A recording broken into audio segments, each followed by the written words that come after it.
el sector del fitness es un sector muy tóxico, tanto hombres como mujeres. Cuando referentes, los que tú has pagado para formarte con ellos, saben que quizá empiezas a adelantarles y empiezan a criticar, te hace dudar. Estoy perdiendo la reputación, o sea, dudas, tío. David, has logrado un nuevo récord Guinness. David Marchante, de referente deportivo a construir un imperio en el mundo de la formación. ¿Cómo se consigue vender 5 millones? ¿Qué has hecho? Yo creo que sobre todo va de precisión. ¿Y cómo se afina?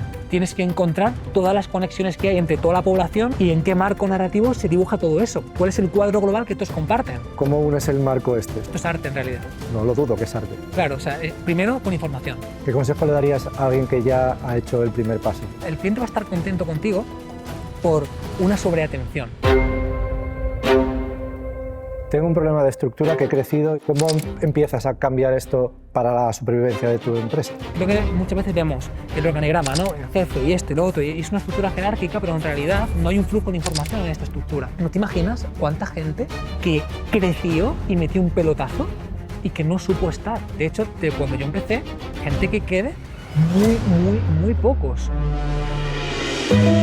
A un emprendedor, ¿qué le dirías para poder accionar y que no tengan miedo en ese pequeño o gran primer paso? De esto no he hablado nunca, creo que es un melón también muy importante. Abre. Creo que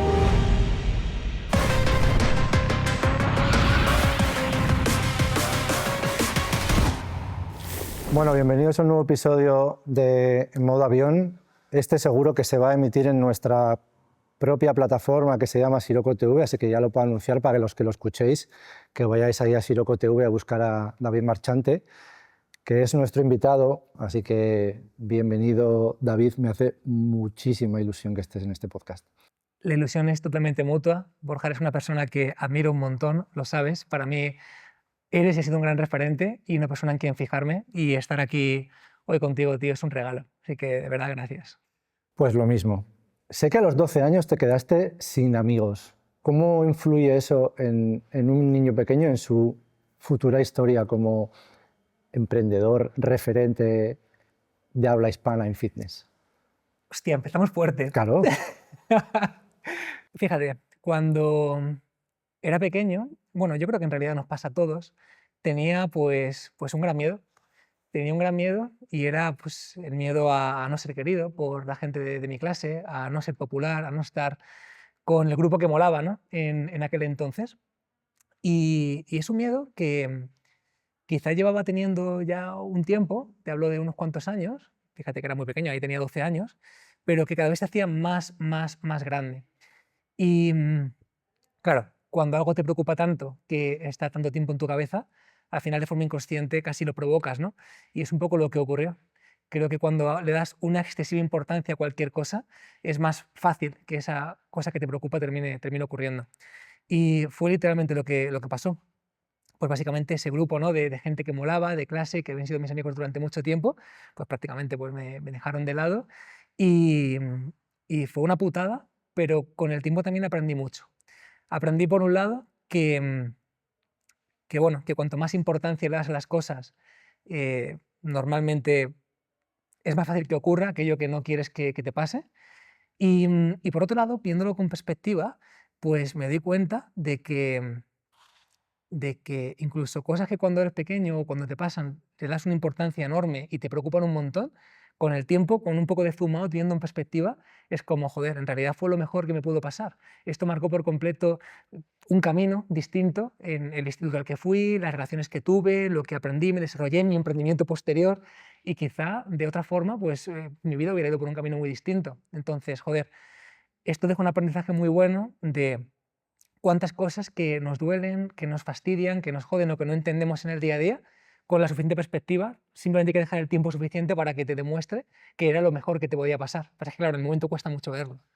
¿Qué consejos darías a la gente para aplicar esto ahora a su vida o al emprendimiento cuando tienen un problema grave que es constantemente ahora mismo en esta sociedad?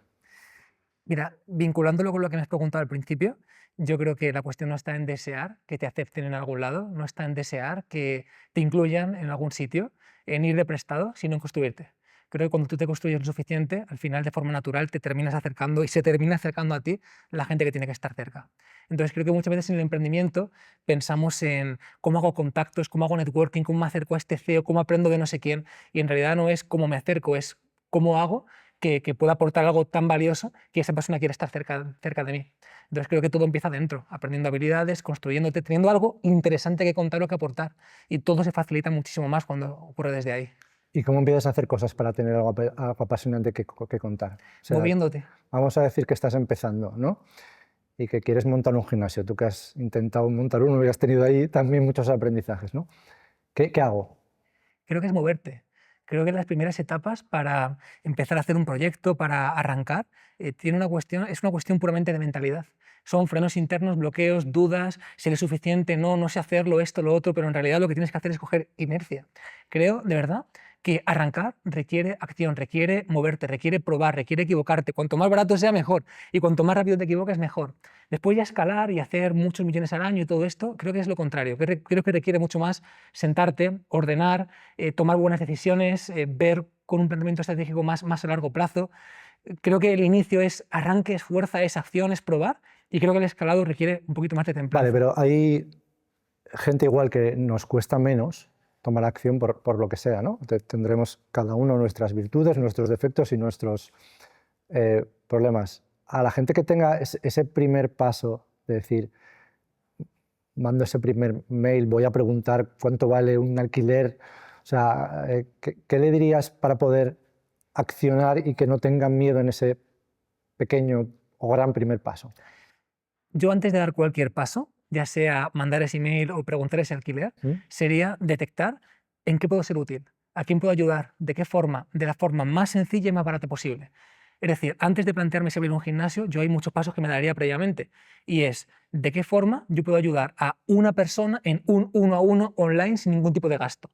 Y poco a poco vas a ir descubriendo de a qué tipo de perfil puedes ayudar. Te vas a dar cuenta rápidamente de que quizá un perfil generalista de perder grasa o ganar músculo, sí, hay mucha gente interesada en ello, pero es un océano rojo, todo el mundo está peleándose ahí, todo el mundo quiere entrar ahí. Y poco a poco vas a ir descubriendo que hay huecos que hay mucha gente que necesita tu ayuda y que prácticamente no están atendidos. Quizá una persona con osteoporosis, quizá una persona que tenga un trasplante de riñón, quizá una persona que tenga cáncer. Hay un montón de personas que es un grupo lo suficientemente grande como para que tú puedas vivir muy bien de ello y hacerte un referente y empezar sin gasto, pero es lo suficientemente pequeño como para que se interesen grandes grupos de inversión, plataformas, aplicaciones, porque no es algo masivo.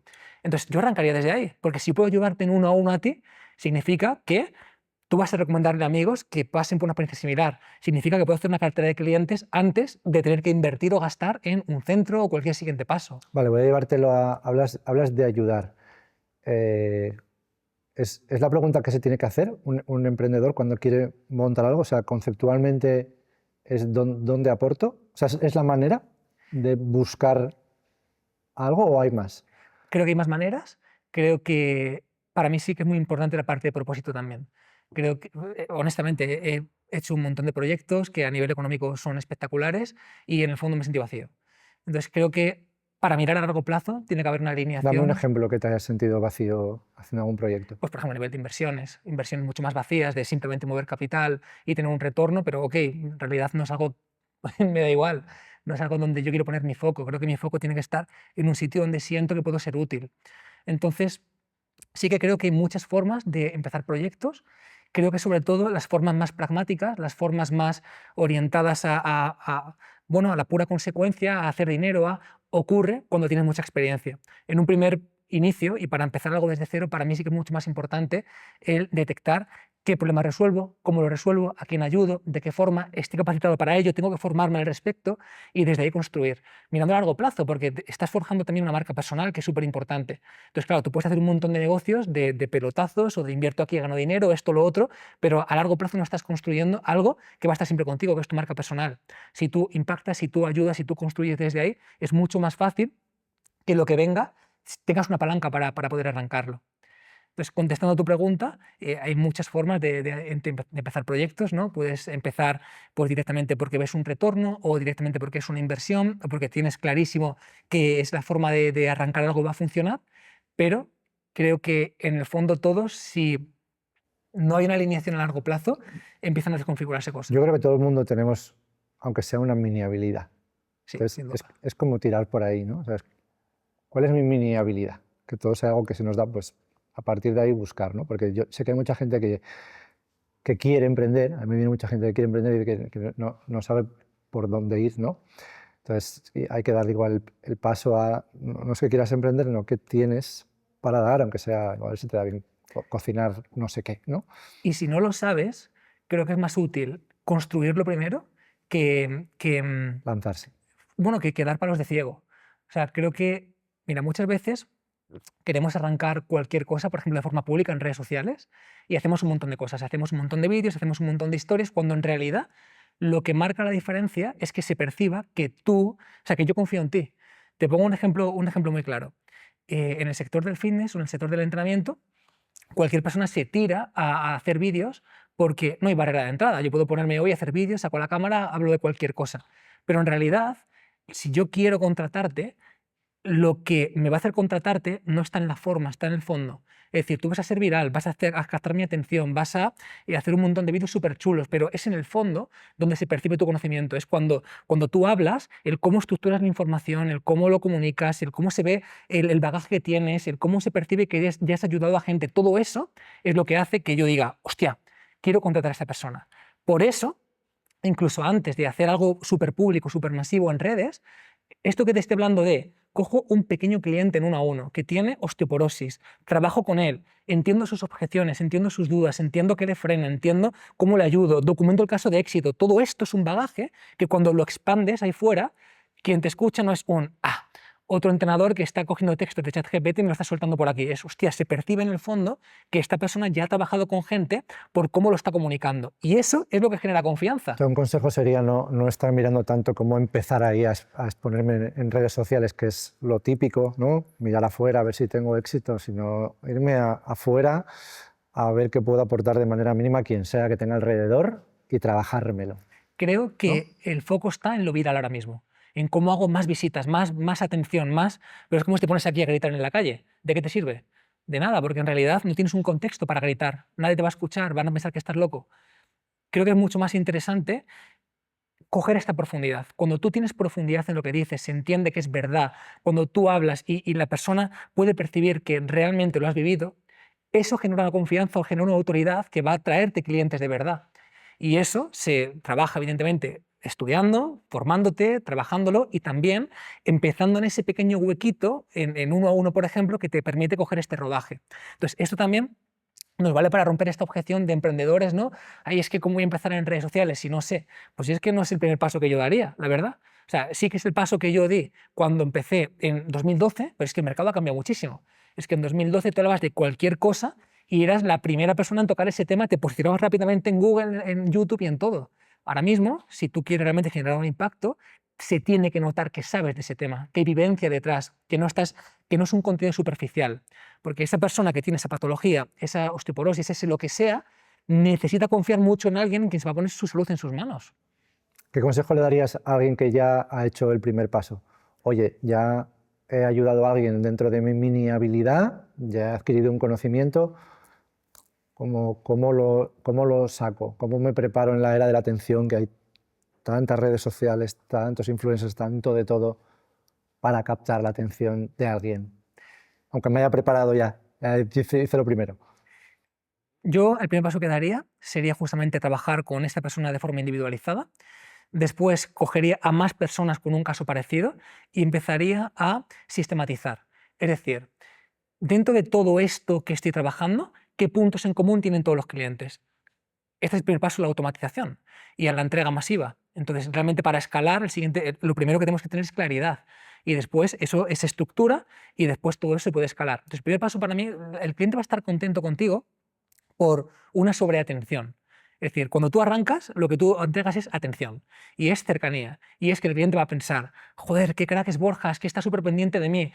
Vale, pero cuando tú tienes no un cliente, sino 100, 200, 1000, miles o cientos de miles, en realidad toda esta atención que tú entregas de primeras se tiene que compensar con procesos, con sistemas, con tecnología, con IA seguramente y con equipo. Entonces, la transición tiene que ser de la máxima atención y personalización a procesos y sistemas que te permiten escalar. Entonces, por un lado, es empezar con muy poquita gente y entender bien qué le pasa, qué le duele, qué objeciones tiene, qué plan hago para que cumpla y consiga su objetivo. Siguiente paso, ¿esto que he hecho con esta persona es replicable en 10? Y testar qué problemas surgen cuando es un grupo más amplio, qué dudas tienen, qué ocurre, qué puedo hacer para mejorarlo. Y una vez tengo, digamos, esta información que es muy parecida para la gran mayoría de personas, entonces puedo plantearme a divulgarlo, dirigirme a más público, porque en realidad si divulgo y me dirijo a más público, pero no tengo capacidad para atender a más personas, tampoco sirve para mucho. Entonces, por ejemplo, cuando hacemos un programa online o una formación o un producto, digamos, empaquetado, un poco lo que se busca es esto, es, ok, ¿cuáles son los pasos que una persona tiene que seguir exactamente para pasar de un punto A a un punto Z? Imagínate, si queremos que la persona pierda peso corporal, pues habrá que hacer un primer análisis de ver su composición, ver si tiene patologías, ver si sabe hacer la técnica bien. Si no sabe hacerla, le paso un documento con los vídeos para que aprenda a hacerla bien, o tiene una sesión específica con tal. Empezará con cardio poco a poco, empezará, o sea, realmente, aunque pensamos que todo es súper diferente, hay una pauta, hay una base que va a ser muy parecido con pequeños matices. Entonces, cuando tú tienes muy claro todo este sistema que te lleva a un resultado, en realidad lo que se trata ya después es de trazar las rutas de y si no, if, when, cuando pasa esto, entonces tiene que ocurrir esto, cuando pasa este otro, entonces tiene que ocurrir esto otro. Esos son KPIs. Al final, Adquirir más conocimiento en general de todos tus procesos, ¿no? De lo que vas aprendiendo. No me paras de hablar de conocimiento, ¿no? Yo te he seguido con todos esos temas que has hecho de lectura rápida y que consumes un montón de libros, y he leído por ahí que de pequeño alguna biblioteca te marcó, ¿no? Para esto. Cuéntame esa parte que me parece súper interesante para cualquiera que quiera hacer cualquier cosa, aunque no quiera hacerla, que es formarse y leer, ¿no? pues todo empezó con 8 años, que fue básicamente cuando falleció mi abuelo y me hizo el mejor regalo que un abuelo le puede hacer pues a un niño pequeño. Y es que me llegaron un montón de cajas de repente a casa y me dijeron, esto es un regalo de tu abuelo, toda su biblioteca. Y fue brutal.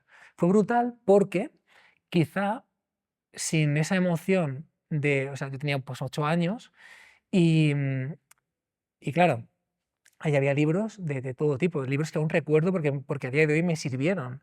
Libros de plantas medicinales, libros de desarrollo personal, libros de Tao, de Tantra, claro. Entonces, Tu abuelo era un gran lector, entiendo. mi abuelo era un lector brutal.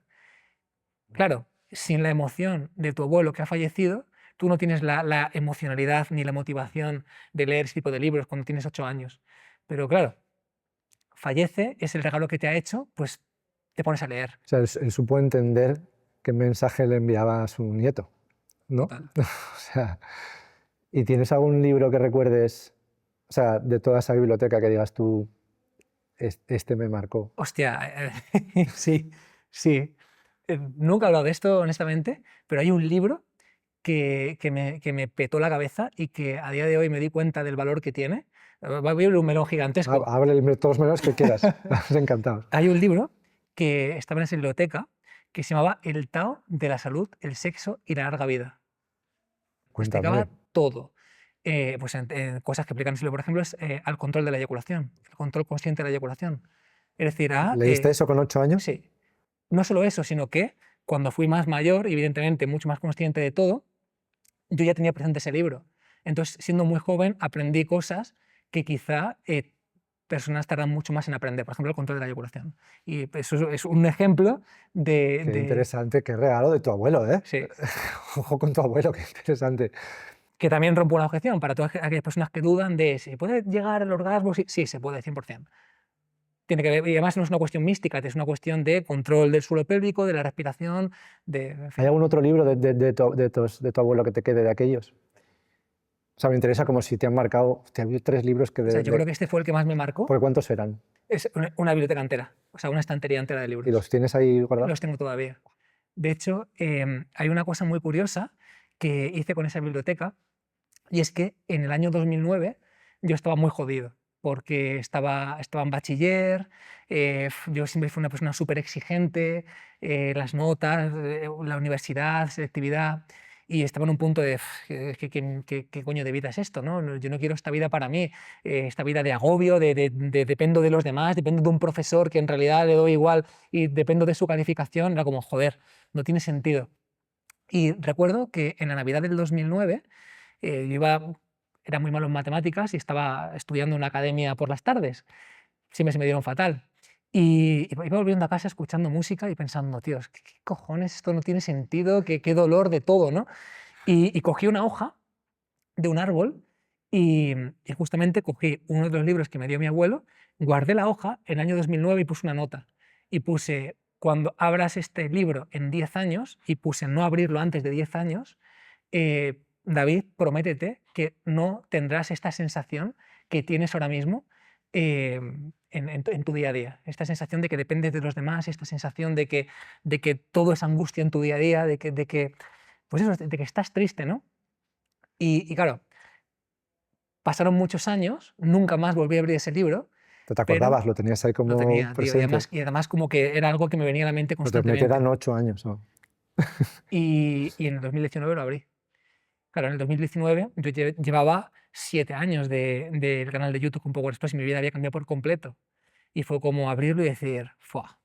Pelos de punta, decir, Dios, ¿cómo puede cambiar tu vida en 10 años si eres consciente de que lo tienes que cambiar sea como sea? Podemos decir que intencionaste un futuro para ti, ¿no? De no agobio. ¿Y qué pasos diste después para llegar ahí? Ahora me vas a contar la historia de Power Explosive. En realidad, si te soy sincero, sabía lo que no quería, pero no tenía ni puta idea de lo que estaba haciendo. O sea, Bueno, a ver, lo más importante en esta vida es saber lo que no quieres, que es lo que nos cuesta a todos, decir no y saber dónde no estar. Totalmente. Pero en realidad, toda la etapa de Power Explosive, de empezar el canal, de todo eso, fue algo que ocurrió. Nunca planeé voy a abrir esto y entonces voy a hacer un emprendimiento y ganar dinero con ello. No fue así. ¿Quién lo planeó?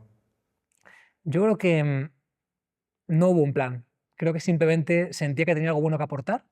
Yo sabía que toda la parte de entrenamiento, de fitness, tenía una facilidad innata para entender el cuerpo. En la carrera lo vi, los compañeros de clase me preguntaban, o sea, yo ya veía que, bueno, quizá que tenía más interés que la media de mi clase. Esa mini habilidad de que hablamos antes, tú detectaste que iba por ahí, ¿no? Sí, quizá no detecté que tenía una habilidad, detecté que tenía más interés. Y esto lo veía porque rápidamente yo estaba en clase y yo escuchaba a un profesor y pensaba, no tiene ningún puto sentido que yo esté en la carrera aprendiendo esto que no voy a usar nunca en mi vida. Quizá lo que sí que sé siempre es muy pragmático y sé rápidamente qué coger, qué no coger. Valoro todo lo que me cuentan, pero sé qué quedarme y qué no. Y yo en aquella, yo ya estaba en clase leyendo estudios, leyendo libros, siempre fui un gran lector. Entonces sí que tenía un interés muy genuino, muy obsesivo con aquello que me importa o aquello que me gusta. Y claramente, pues yo veía que tenía más conocimiento, pero que no era difícil. O sea, en realidad, el estudiante medio de cualquier carrera va a pasar el rato. Entonces, quiero decir, que no es algo que digas, es lo normal, Sí, en sí. realidad, a poco que le pones un poco más de intención. Y bueno, fue en ese punto donde pues me di cuenta de que en realidad lo quería compartir más allá. Llevaba ya tiempo compartiéndolo, lo que pasa es que muy en la sombra. Por ejemplo, mi primer canal de YouTube, yo lo abro en 2007. Y yo ya tenía un canal de YouTube en el que subía vídeos, subía entrenamientos, pero con la cara tapada y no se sabía que era yo. Esto es muy interesante, David. ¿Por qué decides abrir un canal de YouTube con la cara tapada? O sea, ¿qué tenías ahí dentro para taparte? Pues mira, todo parte de dos foros, de es.fitness, que ya no existe, que es un foro donde se divulgaba información de fitness. Yo era un usuario muy joven allí, que ya aportaba, compartía, leía.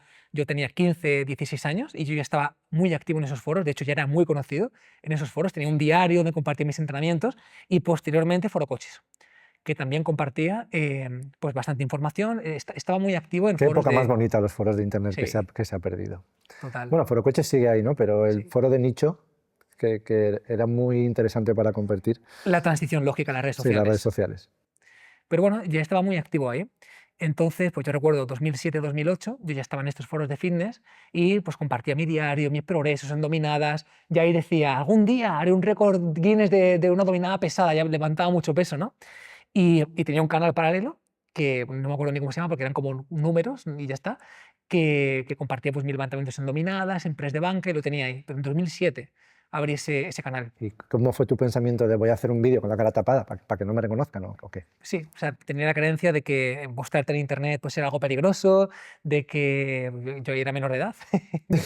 Claro, Como soy menor de edad, me tapa la cara. que iban a pensar mis padres, no lo sabían, entonces pues al final yo pues compartía mis entrenamientos, pero lo hacía con la cara tapada y ya está. Y de hecho cogí mucha fama en ese tipo de foros porque al final No, pues claro, o sea, te diferenciaste de manera... no había gente compartiendo vídeos en No aquella. había nadie compartiendo vídeos, ¿no?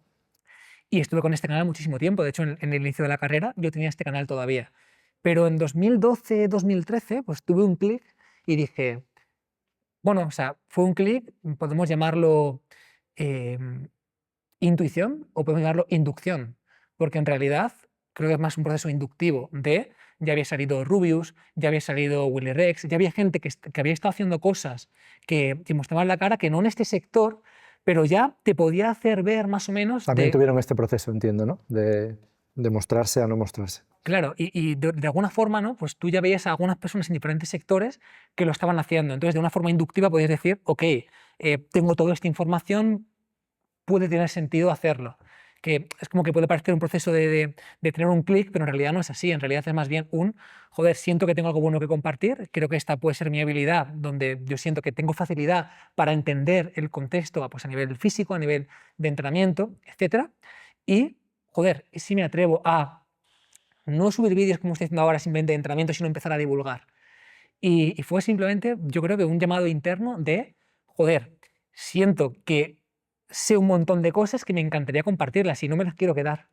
Y de una forma súper amateur, sin tener ni idea, pues empezó a construir pues lo que hasta el día de hoy está, pero no hubo un plan como tal. Creo que toda esta parte de consciencia, de emprendimiento, de proyecto, de habilidades, vino después. Fui dándome cuenta de qué hacía falta para que esto fuera más, pero no desde un principio. Estuviste divulgando de fitness muchísimos años, te hiciste viral, ¿no? Hiciste referente, ¿no? ¿En qué momento te empezó a cansar, podemos decir, o a entender que ibas a ir por otro lado? Pero cuando tú y yo nos centramos en algún acuerdo, no sé si te acuerdas, ¿no? Y era como te estabas yendo hacia el otro lado ya, Total. ¿no?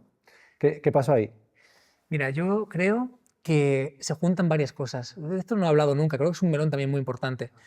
Creo que se junta, por un lado, el estar mucho tiempo haciendo lo mismo. Es decir, al final llegó un momento en el que llevaba muchísimos años compartiendo vídeos a diario, miles de vídeos en YouTube, en Instagram. Se junta con que llegó un momento en el que tú a nivel interno dices, ¿realmente rizar el rizo más aporta más a la gente? Porque claro, llega un momento en el que has compartido todo lo importante o la gran parte de cosas que ayudan, tú ya las has puesto sobre la mesa, el resto ya es un estudio, es irte a profesionales, es irte a algo mucho más a biomecánica, algo mucho más concreto.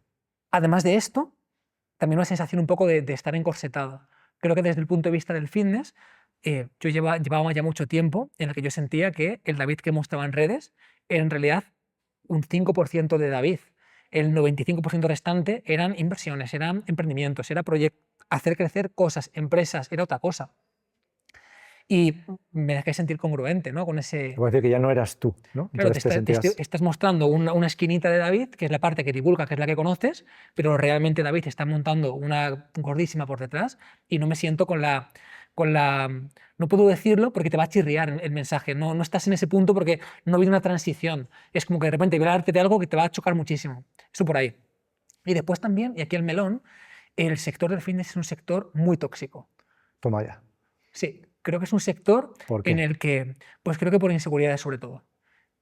Por inseguridades. Creo que hay una inseguridad generalizada en muchas personas y además esto no ocurre en otros sectores. Cuando dices inseguridad generalizada, ¿hablas de entrenadores o de...? Hablo de público en general. Del público en Sí. general. Te pongo un ejemplo. Vale.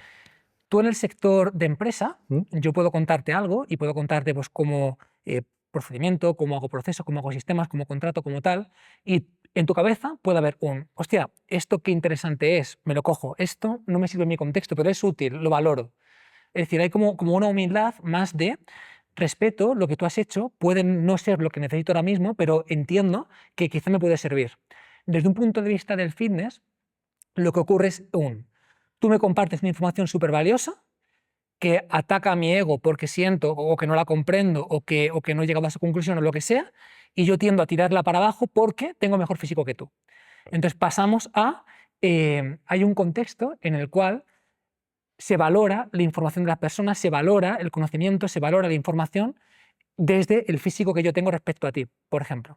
Pero quiero entender cómo has vivido esto, o sea, de qué manera has O sea, detectado esto. pues, bueno, es una realidad que es el sector donde, sin ninguna duda, hay más hate, sin ninguna duda, hay más críticas, sin ninguna duda, hay más comentarios ofensivos hacia los físicos de las personas, sin ninguna duda, tanto hombres como mujeres. Y esto es una realidad, y ahora que estoy en otro sector y que puedo ver y hacer la comparación, es obvia.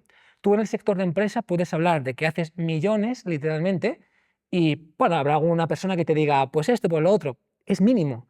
En el sector del fitness, tú compartes una foto en la que se te ve un poco más tapado porque estás en volumen y la cantidad de mensajes que tienes de fíjate que no es lo que eras. Te pongo un ejemplo concreto. Este verano yo subí algunos vídeos sin camiseta en la parte Power Explosive. La cantidad de comentarios de fíjate, es que ya no estás en forma, no sé cuánto, dices, tía, es que había olvidado lo tóxico que era este sector. Y tienes que estar muy amueblado para realmente desarrollarte ahí. O sea, las personas que comparten en este sector tienen que tener algo dentro muy potente.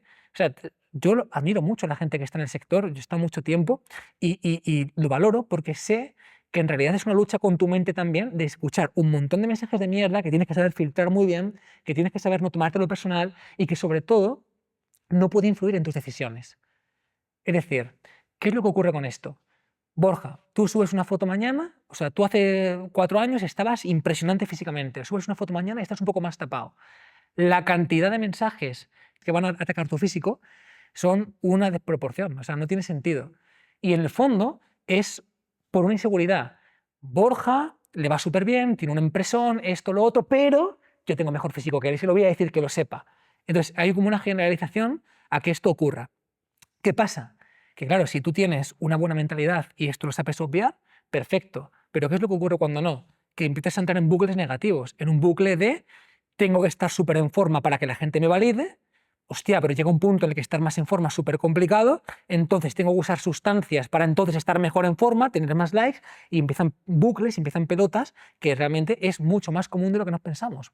O sea, para empezar, que alguien se exponga en redes ya es una bandera roja. Es decir, tú estás haciendo algo de lo cual yo, hater o persona que está contemplando como usuario, no me atrevería a hacer, porque creo que hay que romper muchas barreras para exponerte. Barreras personales, de conocimiento, o sea, es difícil. Entonces ya estás haciendo algo Que a que mí me yo no. gustaría hacer, ¿no? Y no eso, sino que encima percibo que te va mejor que a mí. Entonces, dentro de que es evidente, de que te va mejor que a mí, de que estás haciendo algo que no sé hacer, desde que tu vida parece mucho mejor que la mía, ¿qué te queda? Yo tengo mejor físico que tú, entonces te voy a atacar por ahí. Y esto es súper común. Esto es súper, súper común. Entonces, el sector del fitness es un sector muy curioso en este sentido. Vamos otra vez al emprendedor que empezó, que buscó su mini habilidad y luego empezó a divulgar y dijeron, ¡buah! Esto de la osteoporosis no tienes ni idea porque se hace así, así. Eso va a ocurrir. Esto que te contás jodido, pues es que es más jodido todavía. A ver. Que gente a la que admiras, que gente a la que aprecias, que profesores a los que tú tienes en estima, de repente te das cuenta de que aprovechan cada clase que hacen y cada formación para desprestigiarte. Profesores Profesores míos. de la universidad, Sí, en presencial. en presencial y siempre que tener oportunidad. Para mí lo más duro de todo no fue simplemente tienes hate, sino cuando de repente me llama un amigo y me dice, oye, ¿sabes que he estado con esta persona cenando en Asturias? Y el tema de conversación que ha surgido tanto en la formación que han impartido como en la cena ha sido desprestigiarte. De fíjate, este chaval de YouTube, no sé qué, no sé cuánto.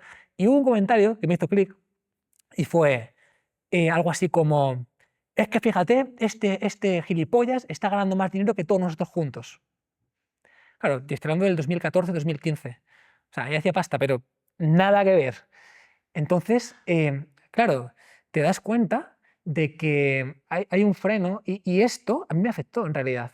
O sea, cuando tú haces vídeos y una persona que está ahí te critica tu físico o que no le aporta tu información, dices, ok, cuando referentes a los que tú has pagado para formarte con ellos saben que quizá empieces a adelantarles o que quizá estás haciendo algo que ellos no harían o que quizá has entendido un camino que ellos no ven y empiezan a criticar, te hace dudar.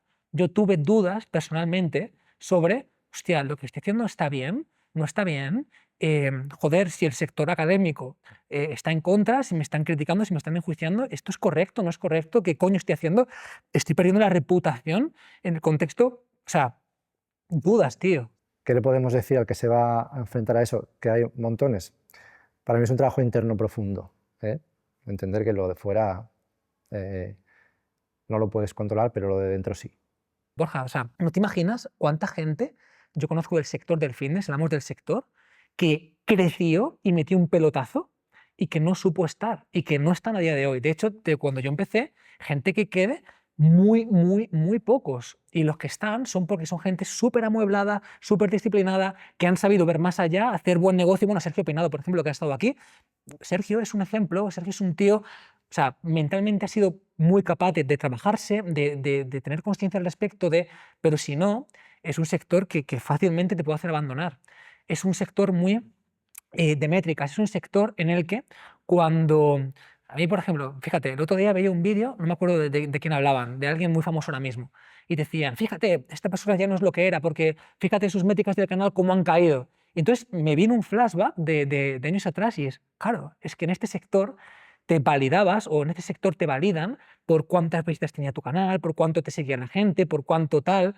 Entonces como, joder, qué bucle tan peligroso, porque al final tú terminas haciendo no lo que quieres hacer o lo que debes hacer, sino lo que la gente quiere que hagas. Pero claro, lo que la gente quiere que hagas respecto a lo que de verdad tienes que hacer son dos caminos que te llevan a sitios muy distintos y además mucho menos rentables.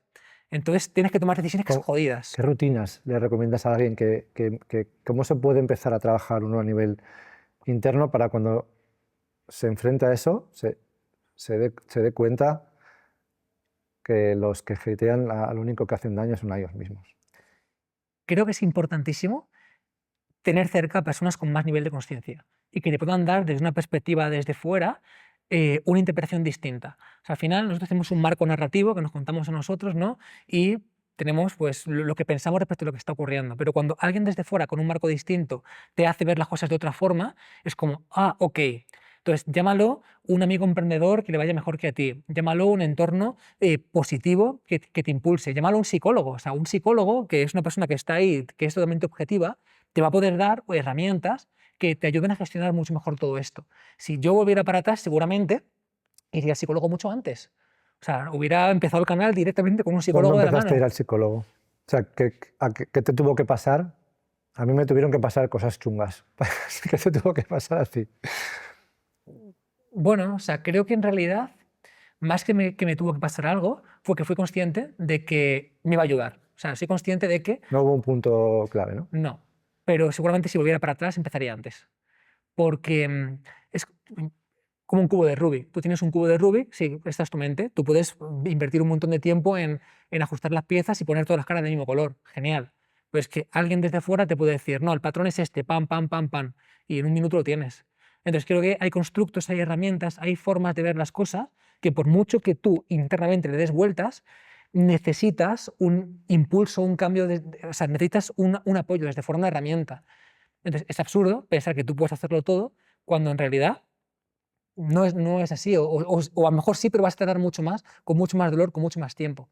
Entonces creo que ese punto desde fuera, ese ojo observador y que te puede dar una visión distinta, te puede ayudar muchísimo, la verdad. ¿Tienes mentores ahora? Bueno, tú eres uno. Yo soy uno. Sí, tengo personas que me ayudan muy desde cerca y de las que aprendo día a día. Hay personas como tú que a lo mejor no lo sabes, pero que, en las que también me inspiro muchísimo. Y además, con cada conversación que tenemos, me abres nuevas vías de cómo hacer las cosas, esa ambición que transmites, Yo llevo dándote un consejo años, que lo hemos hablado en el coche, 100%. que sí que podemos hablar de él Claro. si quieres, ¿no? Que es el salir fuera de tus fronteras del lenguaje, ¿no? Y uno de los aprendizajes que tengo, claro, a veces a uno le pasan cosas, como decías antes, porque te toca, ¿no? Y cuando montas webs, en mi caso, con cientos o millones de visitas, y te das cuenta que solo por traducirlas, de repente te entra en tráfico de 40 países nuevos, lo que estábamos hablando ahora, tu perspectiva cambia completamente respecto a cómo afrontar cualquier tipo de proyecto nuevo y ya cualquier cosa que empiezas, la comienzas así, ¿no? Te hace como clic, no estoy solo. Y esa barrera del idioma, que creo que en España además está muy arraigada, pues es lo que te he tirado. Todo lo demás está perfecto, David. Tengo que decirte que además te he tenido presente mucho tiempo justo con esto. Y no te digo que no es algo que hemos intentado, te explico. Justamente veníamos a hacer ahora un lanzamiento muy grande y una de las cosas que hubo sobre la mesa fue la multitraducción del lanzamiento a diferentes idiomas. Con ella hicimos, bueno, de hecho tenemos las cuentas creadas. Ahora ya hay herramientas para dar ese pasito. Y de hecho está creado el proceso. O sea, hicimos alemán, inglés, italiano, hicimos como diferentes idiomas y básicamente pues replicar el proceso de lanzamiento en español en pues, el equiparable en los idiomas. ¿Qué es lo que ocurre? Pues lo de siempre, excusas y frenos mentales también, ¿no? De, hostia, a ver, que con todo lo que viene ahora en español me surgen los problemas encima tal. Y se quedó en construcción. Vídeos traducidos, está listo, funnel traducido, está listo, pero fue como, vale, surge un problema a nivel de servidores en España, ¿qué hacemos? Pues bueno, pues al final siempre buscas excusas, ¿no? Para no incomodarte tanto. Esa es la realidad. Bueno, los idiomas, David, algo ahora que con la IA ya podemos hablar, nos lleva a un punto clave en el que yo te admiro muchísimo desde el primer minuto, porque creo que una de las cosas que yo he aprendido de ti es a comunicar bien o a expresarme bien. O sea, cada vez que te veo en un vídeo digo, joder, está contando las cosas como si tuviese 8 años y creo que es la labor de un buen formador, ¿no? ¿Cómo te has preparado para comunicar de esta manera? Yo me acuerdo de tus primeros vídeos en YouTube, ¿no? Que estaba así como más recto, más plantado. Ahora que comunicas increíble dentro de escenarios ante miles de personas. ¿Qué has hecho? Bueno, primero hay que tener un conjunto de cosas que son de base. Creo que tienes que tener la cabeza estructurada, creo que tienes que saber del tema del que hablas, tienes que haberlo vivido para poder expresarlo con naturalidad. Hay un conjunto de cosas que vienen un poquito desde ahí. Pero creo que para empezar a comunicar o hacer vídeos o hablar en público, primero hay que tener unas muletas que te acompañen y que te ayuden a hacerlo bien. Llamamos a estas muletas estructuras, guiones, herramientas para interactuar con la audiencia, para iniciar la presentación, para dar la bienvenida, para interactuar con el público, herramientas. Para darte cuenta con el tiempo de que todo eso simplemente era la muleta para empezar y que cuanto antes te lo quiten mejor. O sea, me interesa mucho esto. ¿Te has formado literalmente? Me he formado mucho en comunicación, he hecho prácticamente todo lo que hay, presencial, online. He puesto mucha conciencia en esto porque creo que es muy importante. Creo que en realidad la principal herramienta que tenemos es la comunicación, o sea, mucho más allá. Creo que cuando comunicas, no solamente transmites cosas o das conceptos, creo que cambias la cabeza de quien te escucha. Y esto, bien usado, puede hacer mucho bien. Creo que cambias la mente del emprendedor y le generas un nuevo marco narrativo con creencias nuevas, con ideas nuevas, con cosas que quizá le impulsan a hacer cosas y así con todo. La comunicación es lo que se usa en política, es lo que cambia países, es lo que cambia el mundo. Detrás de cualquier cosa grande hay gente que comunica muy bien. Comunicar muy bien no es hablar muy bien, hablar políticamente correcto, es vocalizar bien. Para mí es estructurar la mente de quien te escucha, que es muy distinto. Cuando una persona habla bien, tú escuchas, oh, qué de puta madre, qué buen político, o qué bien lo hace, o cómo interactúa con la gente. Cuando una persona lo hace muy bien, tú escuchas y te ordena. Y de repente es como, hostia, acabo de tener una claridad brutal respecto a algo que nunca me había imaginado que podía tener tan claro. Entonces, eso es lo complicado. ¿Qué genera eso? Para mí, el que lo que dices salga de verdad. Creo que todo lo que encorsetes, todo lo que guionices, todo lo que busques hacer perfecto, todo lo que busques marcar de forma rígida, te mete mucho en la parte prefrontal, te mete mucho en la parte más racional y te desconecta realmente de lo que tú sientas que tienes que decir. Creo que cuando todo esto lo quitas y lo que estás compartiendo es vivencial, es experiencia, es verdad para ti, no tienes que hacer mucha parafernalia, salga de verdad. Cuando tú quitas esta parte y permites que salga algo que es verdad, la persona lo siente como algo que es verdad. ¿Has pasado por esa etapa que dices de estructurarlo todo, a ir entendiendo que toda esa estructura había que quitarla? Absolutamente. De hecho, por ejemplo... ¿Y cómo ha sido el proceso? Bueno, o sea, creo que al principio tienes dudas, tienes inseguridades. Entonces, primero lo haces muy mal y con mucha inseguridad. Después pasas a formarte y entonces te enseñan pues, cómo empezar a hablar, cómo abrir la conversación, cómo evitar muletillas, cómo estructurar tu discurso, cómo hacer... Bueno, te enseñan muletas para darte cuenta de que después lo que hablas es encorsetado en una estructura que has aprendido y el reto está en soltarlo. El reto está en que te apalanques de eso que ahora tienes dentro para que lo que tienes que compartir tenga una estructura, pero no una estructura que tú impones de forma externa, sino que nace de forma interna. Es decir, que tu propia estructura mental da estructura a lo que estás compartiendo. ¿Tú ahora cuando vas a dar una charla ya no te la preparas? O sea, yo tengo una norma, y es que cuando yo doy una formación, por ejemplo, de empresa, de emprendimiento, de lo que hacemos, no hago una formación que no he vivido. Es decir, yo no hago una formación en la que no voy a compartirte cosas de verdad que hemos hecho con datos que puedo basar en una experiencia real. Porque creo que lo teórico se queda en la forma, se queda en lo que todo el mundo puede aportar, pero creo que lo que de verdad ayuda a un emprendedor, ayuda a una persona, son los detalles, es la profundidad, es cuando se cuenta la experiencia. Entonces sí. Entonces, contestando a tu pregunta, ¿qué es lo que hago? Yo cuando hago una formación, yo no tengo 100 diapositivas que voy pasando una a una. Tengo el concepto de lo que quiero transmitir, tengo los puntos importantes que quiero no perderme porque generan el contexto de lo que quiero compartir, pero lo comparto de corazón. vamos a pasar ya al David mega ultra empresario, que hace lanzamientos millonarios que antes me contabas con récords, ¿no? Vamos a ir al último y así lo unimos con toda la historia de los lanzamientos porque es algo que hemos hablado mucho, me parece muy interesante conceptualmente esto de los lanzamientos, las formaciones, ¿no? Tu última formación me decías que has hecho 5 puntos. Hemos hecho un poco más, hemos hecho el mes pasado casi 6 millones. Lo que tiene que ver con el lanzamiento, sí que es verdad que es un poco menos de 5, pero en total vale, casi 6. me da igual. Sí. 5 millones 4 son barbaridades, ¿no? O sea, llegar a facturar 5 millones de euros haciendo un lanzamiento que básicamente entiendo que es anunciar una formación, que la gente se apunte a una formación. ¿Cuál es el tipo de cliente de esta formación? ¿Es cualquier persona que quiera aprender sobre finanzas personales o va más a...? Concretamente este lanzamiento iba dirigido a público masivo, a cualquier persona para aprender sobre ¿Se ha finanzas notado personales. en el volumen de facturación que va a público masivo? Sí. Vale. Primero, ¿cómo se consigue vender 5 millones? ¿Cuántas cosas has aprendido para conseguir hacer esto? Yo creo que sobre todo va de precisión, Precisión. no de volumen. Vale, O sea, vas de ser un cirujano. vale. Creo que muchas veces pensamos que para escalar un lanzamiento o un negocio hace falta más de lo que funciona. Y no siempre es así. Creo que muchas veces hace falta hacer mejor lo que tienes. No es abrir más cosas, sino hacer mejor lo que tienes. ¿Y sabes qué es lo bueno? Que cuando piensas de esta forma, no acabas este lanzamiento y dices, buf, no sé yo si el siguiente... No, acabo este lanzamiento y pienso, se pueden hacer 8. O sea, lo tengo claro. ¿Por qué? Pues por un montón de cosas. Porque hemos trabajado en un único canal de adquisición, que ha sido Meta. Me queda todo Google, me queda todo YouTube, me queda todo TikTok.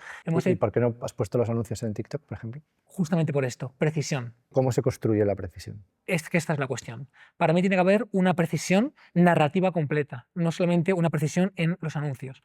¿Qué es lo que ocurre normalmente? Lo que ocurre normalmente es, la gente hace anuncios, pero, claro, ya los anuncios empiezan a segmentar desde el creativo. Entonces, el mensaje que das en el creativo, la forma en la que lo transmites, el ángulo que se toca, el framework completo del anuncio, ya te ayuda a orientar a una parte o a otra. El anuncio va a una landing. Tiene que haber una narrativa completa entre el anuncio y la landing. Si tú quieres escalar, por ejemplo, como nosotros hemos invertido 600.000 en Meta en este lanzamiento, no puedes gastar 600.000 en público general. Te tienes que trabajar por avatares. Cuanto más quieres gastar en menos tiempo, que al final te lo gastas en 10 días, más avatares. ¿Qué significa? Que ya no vas a un público general, vas en el enfermero que quiere mejorar sus finanzas, vas al bombero que gana dinero pero que en realidad... ¿Hacéis una lista de todos estos? Hacemos una lista de 500 avatares a los cuales hay que trabajar. Claro, esto implica coherencia narrativa en el mensaje para el bombero. No vale un mensaje de ChatGPT de eres bombero y quieres mejorar tus finanzas. No, hay que tocarle al bombero hostia, tío, tienes dinero, tienes tiempo libre, puedes hacer crecer este dinero de una forma determinada. O sea, hay que tocar cada punto de una forma muy concreta. Eso tiene que ir a una landing que no vale una general, tiene que ser una landing para bomberos, una landing para enfermeros. Claro, ¿Cuántas landings distintas has hecho? 300, 400. 300, entiendo que es la misma con variables. Con variables, exacto. Variables. Hay muchos más avatares que no hemos llegado, pero tienes que priorizar y que vas construyendo lanzamiento a lanzamiento, pues eso cada lanzamiento es más grande, porque al principio trabajamos 2 avatares, después 10, después 40, después 100. Entonces, claro, cada lanzamiento se apalanca de toda la construcción previa y anterior. Entonces, ahora mismo pues, es una cuestión también de estadística, ¿no? Tú trabajas diferentes avatares, diferentes ángulos, diferentes mensajes, algunos aspiracionales, todos desde el dolor. Trabajas diferentes creativos, algunos mirando a cámara, otros desde fuera, otros más editados, otros menos, otros con historia, o sea, trabajas un montón de cosas y esto es estadística. Entonces, después el mercado te dice qué línea, qué ángulo, qué mensaje, qué avatar, qué funciona mejor. Y lo que va funcionando mejor lo escalas y lo que va funcionando peor lo vas quitando. Entonces vas encontrando los huecos. ¿Cuál cantidad de vídeos haces, por ejemplo, para un lanzamiento así? O sea, piezas. En este caso ha habido más de 1000. O Mm. por lo menos 1000 y algo. 1000 piezas. Sí. ¿Y cómo se hace? ¿En cuánto tiempo haces 1000 piezas? Claro, pues esto requiere todo un proceso creativo, requiere un muy buen director de operaciones que te va marcando flujos de trabajo, requiere, pasas a ser una fábrica de creativos, claro. Pero esto es una fase, esto no es nada en comparación con todo lo que viene después. O sea, tú puedes captar mucho, pero si realmente no trabajas muy bien esa parte de conversión, te da igual. Entonces, claro, ¿qué es lo que ocurre? Antes, por ejemplo, tú ponías a funcionar un montón de anuncios, los que te funcionaban los dejabas y estaban ahí corriendo un montón de tiempo. Ahora no funciona así. Ahora tiene un tiempo de vida limitado. Entonces tú tienes que ir tirando de horas creativas. Entonces hoy publicas 20, lo dejas 3 días, cortas lo que no, otros 20. Entonces le vas dando a Meta variedad. Pero bueno, esto es un tema, es un poco técnico, pero... No, me encanta. Nos pide más trabajo Meta, entonces, sí. ahora, ¿no? A nivel creativo. O sea, yo creo que Meta se está cansando del te copio los anuncios, te copio los textos que funcionan, tienes 100 vídeos con mensajes diferentes, pero todos grabados en tu casa, y busca que al usuario le guste verlos. Diversidad. Para que te hagas una idea. El primer lanzamiento que hicimos 100.000 euros. Un mes más tarde replicamos, hicimos 300.000. Repetimos, hicimos 500.000. Repetimos, ya profesionalizando, entendiendo bien qué es lo que funcionaba, hicimos 2,5 millones. Repetimos, hicimos 4. Entonces, claro, vas escalando porque cada vez entiendes más, por eso digo que es una cuestión de precisión, cada vez entiendes más cómo funciona el mensaje, qué funciona, qué no funciona. Entonces tú captas, esto es una fase, pero después está la fase siguiente, que para mí es la magia, es donde ocurre todo, que es ¿cuál es el marco narrativo genérico que tiene la población? Cuando vas a masas, cuando vas a un público mucho más concreto, imagínate a empresarios, es como mucho más atajado. Es más fácil vender a un micronicho. Por eso decía antes, si estás empezando, dirígete a osteoporosis, dirígete a, porque es un grupo pequeño, vas a entenderlo muy rápido, lo que tienes que tocar está muy, muy condensado, es más fácil vender, pero el volumen es menor. Cuando tú vas a un público, a todo el mundo, tienes que encontrar todas las conexiones que hay entre toda la población o una gran parte y en qué marco narrativo se dibuja todo eso. ¿Cuál es el cuadro global que todos comparten? Entonces, si yo entiendo muy bien cuál es el cuadro que comparte un bombero, un enfermero, un opositor, un empresario, hay algo que todos tienen en común. Si yo soy capaz de dibujar eso bien y soy capaz de, en un proceso de 4 vídeos, 3 vídeos, un webinar, un lo que sea, cambiártelo sin que lo notes, dibujarlo de otra forma, entonces te estoy colocando justamente para que tu siguiente paso lógico sea quiero comprarlo. Y todo esto que he explicado por ti parece sencillo, pero es muy complejo. ¿Cómo consigues esto que dices? ¿Cómo unes el marco este? O sea, Quiero entender cómo lo haces. Esto es arte en realidad. Sí, Esto no es ciencia, esto es arte. No lo dudo que es arte. Claro, o sea, primero con información. Por eso los primeros lanzamientos son más pequeños. Para sacar datos. Claro, para sacar datos y para entender bien. Profundidad, que es lo que decía al principio del 1 a 1. Profundidad. Sí, porque la gente piensa que escalar un lanzamiento es, si he hecho 100.000 invirtiendo 10.000, pues meto 50.000 y hago 500.000. Pues no, porque te vas a encontrar que es una curva decreciente, porque en realidad no estás tocando las palancas que hay que tocar. Entonces la magia ocurre justamente aquí. Ocurre dibujando muy bien este cuadro y haciendo que poco a poco esto cambie. Entonces, ¿cómo hacemos que cambie? De una forma muy progresiva. Si tú, por ejemplo, eres un emprendedor que tienes miedo a empezar y te digo que no, hombre, que no, tírale, venga, haz esto. No hay nada que hacer, no es la forma. Tiene que ser muy progresivo, tiene que ser lógico en tu cabeza, tiene que haber una transición. Y es lo que se dibuja y hay diferentes formatos. Se puede hacer en formato documental, se puede hacer en formato webinar, cuando quizás algo más específico, en formato 4 vídeos, y eso es lo que tiene que ocurrir. Es una transición, es un viaje de un cuadro, que es un marco narrativo, a poco, cómo se va dibujando en tu cabeza otro. Y eso es un poco la magia de lo que ocurre en un lanzamiento. ¿Por qué eliges Meta y no Google, por ejemplo? ¿Por esta facilidad de las audiencias? Bueno, quizá es porque también es lo que más fácil nos es manejar. O sea, en realidad lo perfecto sería tocarlo todo. Lo que pasa es precisión. Por ejemplo, para que te hagas una idea, pues en el lanzamiento anterior tuvimos un coste por lead, es que esto me lo voy a inventar porque no lo sé, 9, ¿vale? Haciéndolo mejor como ha sido esta vez, un año después o unos meses después, lo hemos reducido a 6 o a 7. Es decir, hemos conseguido captar más con la misma inversión. ¿Por qué? Porque se hace mejor, porque puedes poner el foco en optimizarlo. Ahora, ¿qué es lo perfecto? Pues evidentemente, cuantos más canales de adquisición, cuanto más, pues mejor. Pero no es más mejor si pierdes foco de hacer bien lo que tienes que hacer bien.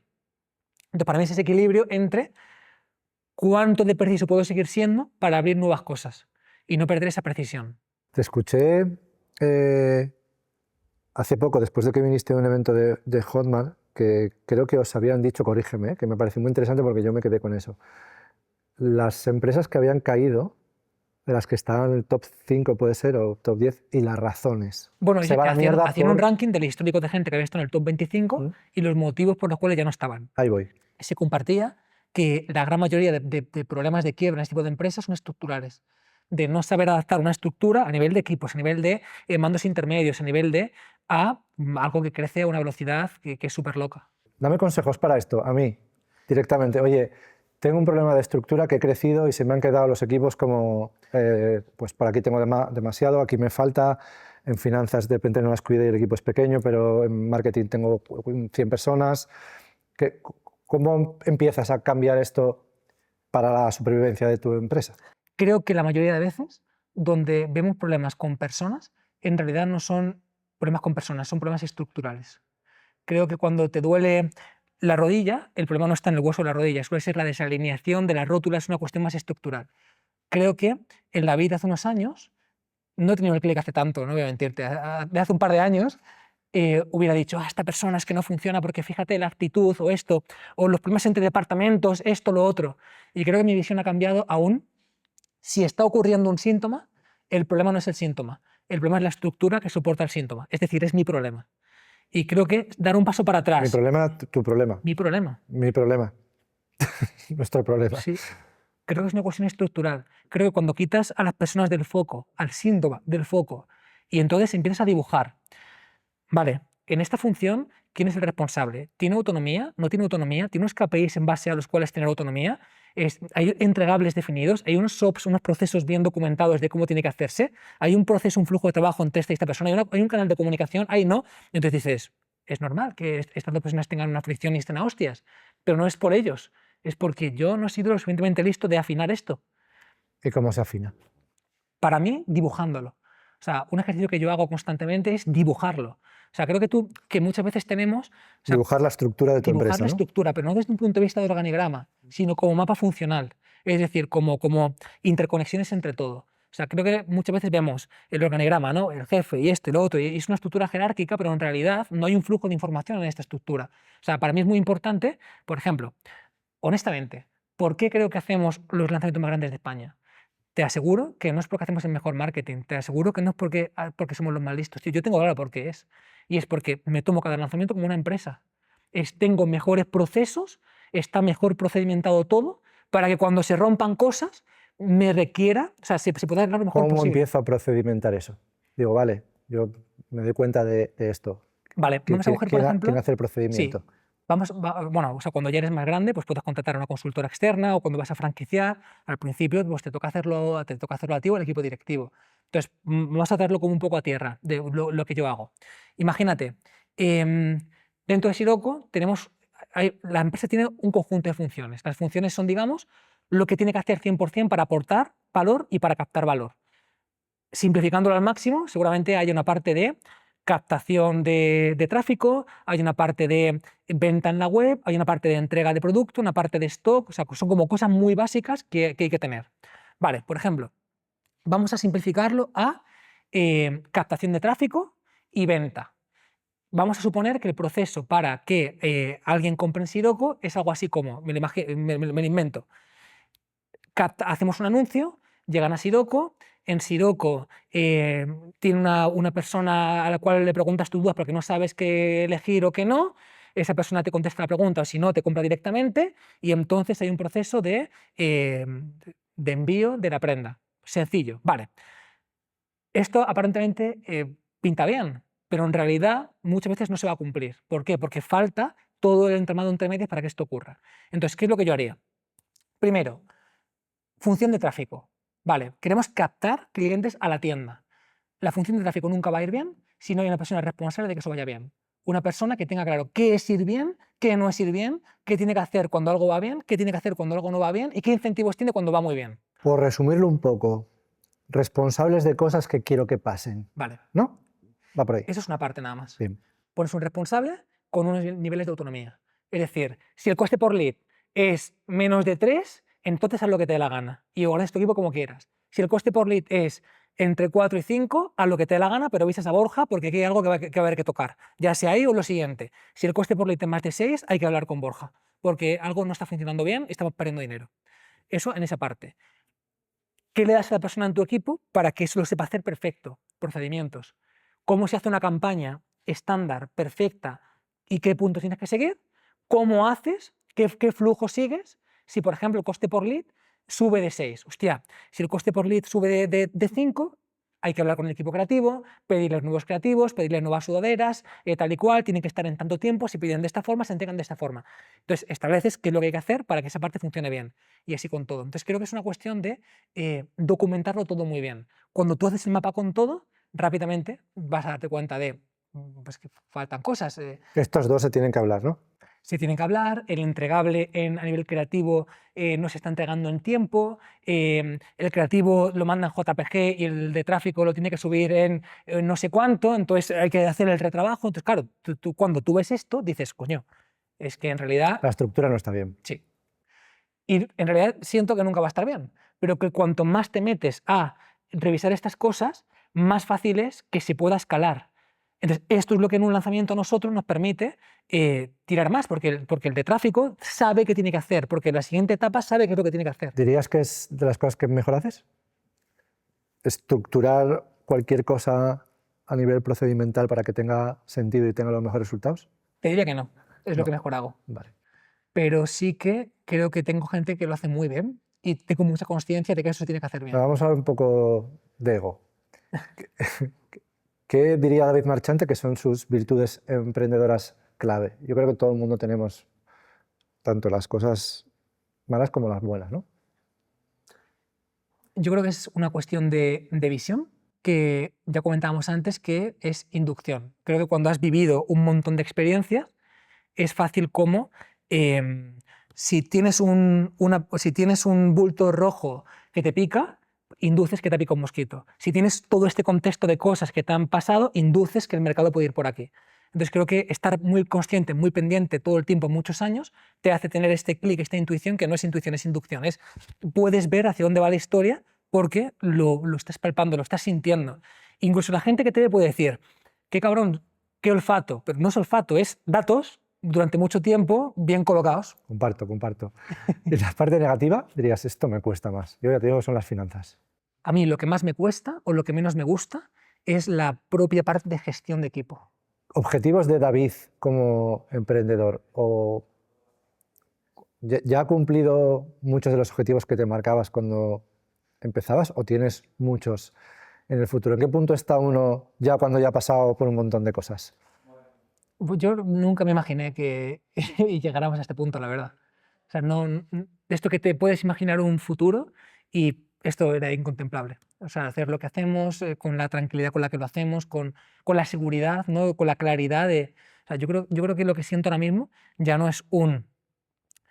yo creo que hay un punto en el que las cosas te van muy bien, pero hay una parte de ti que duda de cuánto tiempo me va a ir bien o cuánto ha habido de suerte en esto. Y yo creo que hay un momento en el que esto lo trasciendes y dices, tengo claro por qué está saliendo, tengo claro cómo hacerlo, tengo claro que va a seguir. Entonces, no tengo un objetivo pero sí me apetece vivir la experiencia, me apetece hacer todo lo que pueda, me apetece crecer, me apetece hacerlo, pero estoy increíblemente bien. Entonces, lo que la vida nos lleve, haremos. Bueno, David, este es el podcast del modo avión, ¿no? El concepto un poco de, vale, emprendo, hago lo que me da la gana, pero cómo me siento tranquilo con eso, ¿no? Haga lo que me guste hacer. Y, obviamente, uniéndolo con la parte de Siroco, que nuestro propósito es que la gente se mueva y haga deporte de la manera que él considere ¿Cómo de importante es el deporte en tu día a día para tu vida en general? Absolutamente clave, absolutamente clave. De hecho, me ha pasado una cosa muy curiosa y es que el deporte era lo más importante de mi vida. Con la parte de fitness hubo un punto importante, pero poco a poco empezó a bajar porque me empecé a desmotivar y ahora, que estoy en el punto más alto a nivel empresarial, es cuando entiendo de nuevo qué es lo más importante que debo hacer y lo más prioritario que debo hacer. ¿Qué haces? Explícame a nivel David Marchante de hoy, ¿qué rutina tiene de entrenamiento? Pues mira, te diría que estoy entrenando más que nunca, por lo menos que en los últimos años, prácticamente a diario. Mínimo intento entrenar 4 días. ¿Vas al gimnasio? Sí, sí, sí. De hecho, esto es un punto importante en mi vida también. Y siempre pensé, nada, pues me monto un gimnasio en casa, lo monto tal y cual. No. Conclusión, no lo usaba. Me apunto a un sitio, voy para allá, me esfuerzo, estoy 1 hora, hora y media concentrado y mucho mejor. 100%. Yo tengo un gimnasio en casa, ya súper viejo, de hace años, y cada vez que voy al gimnasio como que cambia el mood, ¿no? Incluso intento ahora acabar el gimnasio, irme a la sauna o algo así, y de verdad, con todos los problemas que tienes en la cabeza, ¿sabes nuevo? ¿David tiene entrenador? Sí. ¿No se autoentrena? ¿Por qué no se autoentrena, David? No, porque creo que es más fácil responder ante una persona que te esté supervisando, que es más objetiva, a quien rendirle cuentas. Es un poco como hablamos antes de la parte de empresa, ¿no? Un responsable que se encarga de que tú lo hagas bien. Vale. Pues un poco lo mismo. Y estoy encantado. Mejoras más, sigues unas pautas, te despreocupas, no tienes que estar pensando qué hacer, qué no hacer, lo estás haciendo bien, está perfecto y te comprometes. Tienes a alguien a quien rendirle cuentas semana a semana. ¿Qué haces? ¿Qué entrenas? Fuerza. Fuerza. Cardio muy poco. Debería un poco más, la verdad. Vale. ¿Qué le hace bien a la gente Todo. el entrenar fuerza? Todo, tío. O sea, creo que entrenar fuerza es lo mejor que le puedes dar a tu cuerpo con diferencia. ¿Por qué?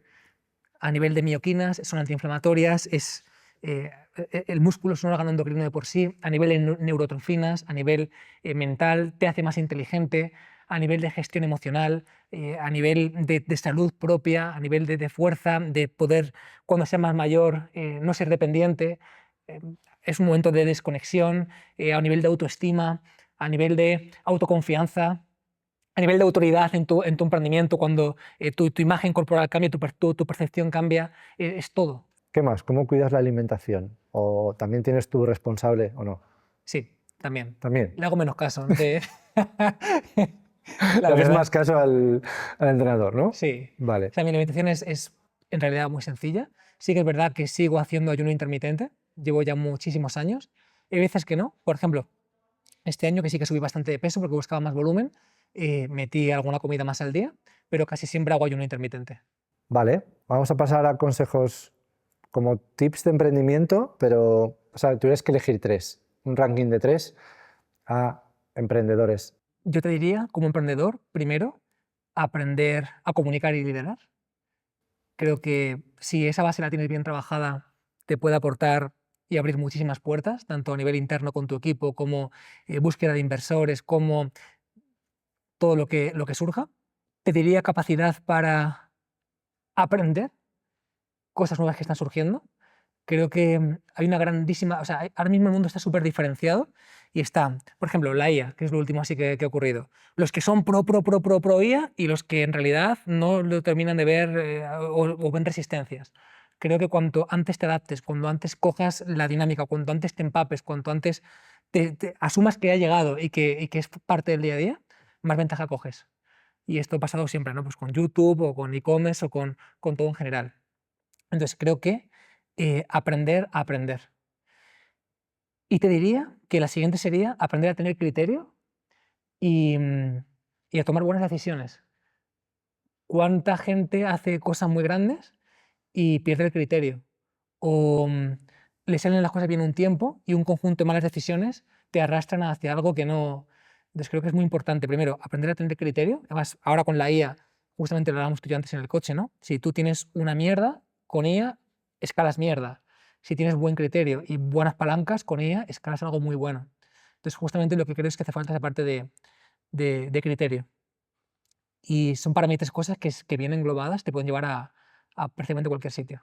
Brutales, súper bueno.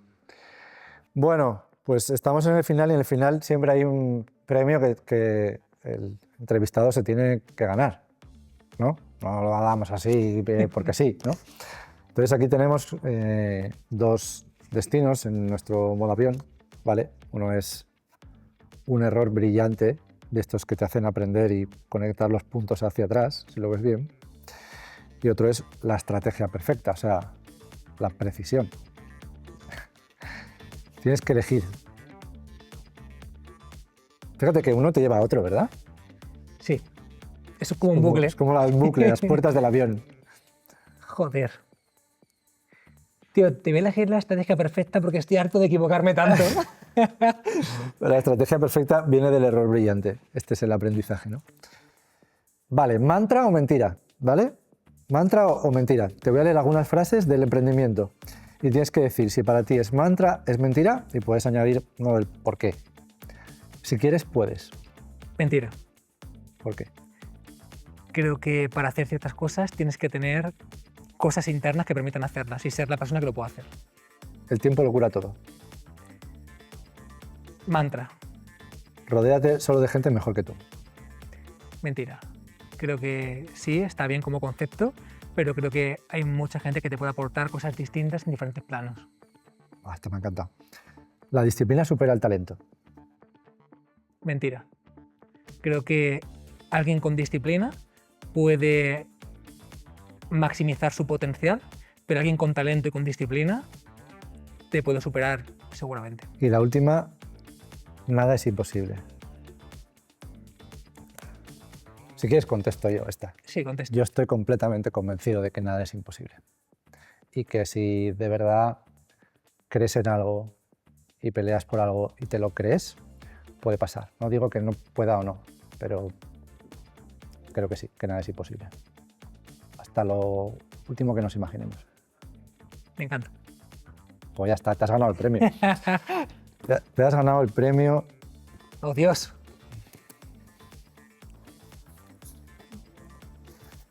¡Wow! No te creo. Sí, No te creo. claro. Pero estás loquísimo. Dios, no me lo puedo creer. ¿Qué tal? Me peta la cabeza. Pues Sirocco va a empezar a vender calzado. Vamos a hacer esa transición a empresa de calzado deportivo y estas son como, ya sabes, el aprendizaje primero que nos lleve a vender calzado deportivo. Me parece una puta Y locura, tío. estas están tuneadas para ti. Esto es el mejor regalo que me han hecho. Vamos, me parece increíble. Pues nada. O sea, tío, a nivel simbólico, lo que implica, lo que... Tío. Muchas gracias. Bueno, pues nos vemos en un próximo episodio del Modo Avión. No he dicho que estamos en Vitasana, ¿no? Que es un gimnasio de Oviedo que nos ha permitido estar aquí y que igual ahora, voy a decir que iba a entrenar, pero tengo un hambre, no sé si primero comemos algo, ¿eh? Chao, chao David.